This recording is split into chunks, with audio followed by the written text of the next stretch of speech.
Good morning, guys, and welcome to today's market update. My name is Alejandro Zambrano, and I'm the Global Chief Market Strategist with ATFX. Today is May 28th, 2020, and it's almost 10 a.m. here, and I have some technical issues. I've been trying to log in for the last 10 minutes, and then I managed to log in. It looked like it, and I was broadcasting.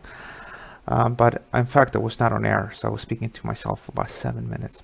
So sorry about that. What we're going to do now in the next 5 minutes, just quickly going to take a look at the charts, and then we're going to take a look at, see if you guys have any questions in the chat today.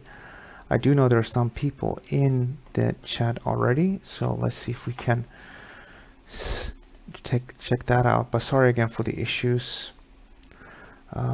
So we have hi, good morning to you, sir.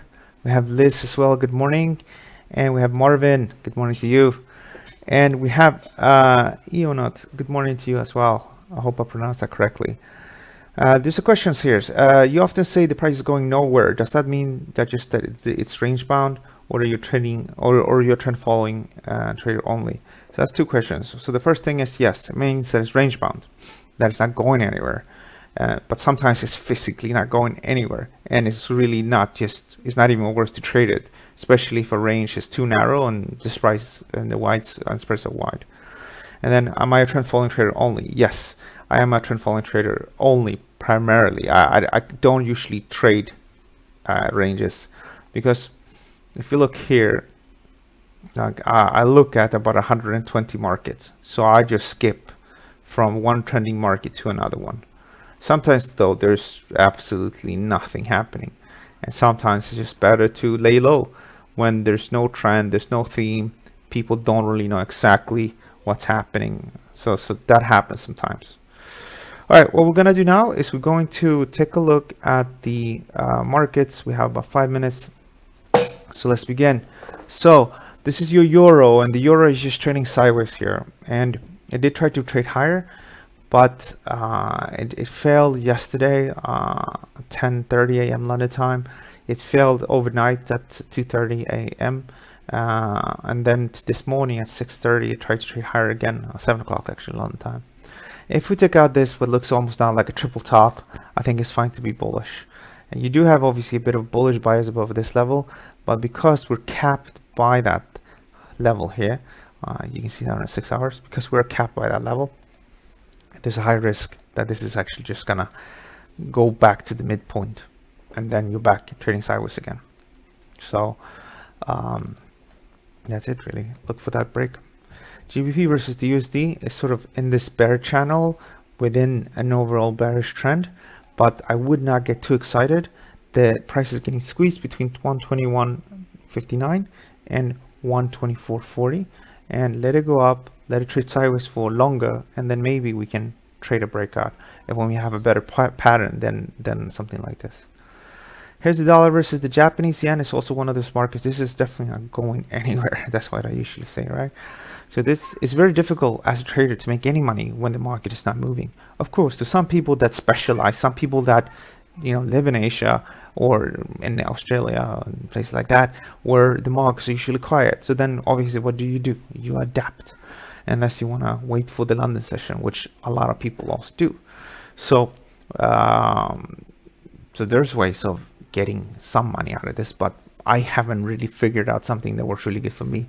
And then the other thing, again, I was born and raised in Europe, first in Sweden and now in England for the last I think 11 years. So there's no reason for me to be up at 2 a.m. London time to try to figure things out when I can just trade my own session. So for me, this is a no-go. I don't trade this one. I don't go into the dollar yen right now. And obviously take out something like 108.09, then that's great. That can kickstart things. Within here you have a little bit of a rectangle. Take that out, we can go bullish. Next market is gonna be gold prices. So gold prices are also bullish. The price went really close to my trend funding level, but we're still above that low, which was the trend funding level, 1690, that level. We're going upwards now. The first idea was to buy here. That did not really work out. But now we're having a bit of a nice little reaction. So I think if we go down to I think hopefully we'll go up and one can reduce this whole position. Unless you're super bullish, just keep it, don't do nothing. And then if one is looking to get involved, maybe if we go back to 17, 11, it will be good. But it's good. We're not seeing that complete free fall. We're seeing actually a bit of a bullish reaction now. Here is the crude oil price. This is the July future. This is the 6-hour chart. The price is trading sideways between 30.72 and 34.93. And we had a little pullback. That's great because now you have 1, 2, 3 highs. And the next time we take that out, that's gonna be hopefully a nice reaction. And this is now a nice double top, triple top. You can easily have something like that. Now the problem for example, this is also a range bound situation where one can buy it low and put stops below, but I don't do that because it's just way too risky for me. I don't like that style. At the same time, if we take out this low, we can probably go a bit lower. I still think if you zoom out, it wouldn't be unsurprising if we create a right shoulder, if we need to go down to 27.40 or something like that. But I wouldn't necessarily sell on the break here. You have 1, 2 lows. We might just have a little false move and then it's going to be a bit choppy. So I'm waiting here for a better opportunity. Like here, for example, we spent trading sideways for quite some time and then we declined. Here we spent sideways for quite some time and then we went upwards. But yeah, take this out, we can go lower, but I wouldn't really engage that. German DAX, it's looking really good. We talked about buying here a few days ago. I mean, that went well. And then, you know, it's not a bad idea to book profits. You know, it's up to you how much you want to book, but 50% is always a good spot, a good thing. Might even go 100%. And here, if we go back to something like 11,522, 520, I think people are going to be buying again. As you can see, I reduced the trend of funding level a little bit to 10,988. Now, for all you guys, the long-term traders, as long as you trade above this 10,861 level, it's going to be bullish. And sometimes we have very strong corrections. And if you're not looking to trade it very short term, then, you know, this whole area from here all the way down is interesting. Obviously, if you're looking to trade the short term trend, then it doesn't make perfect sense from risk reward ratio perspective to have the stop loss all the way down here. So that's why I reduced it a bit. And this is the S&P 500. It's also looking good. Now we had that little breakout, then we have a strong correction. People super excited. And, you know, if you missed out, you missed out. There's not too much to do about it. I do think that we can come a little bit down, especially like in some things like the Dow.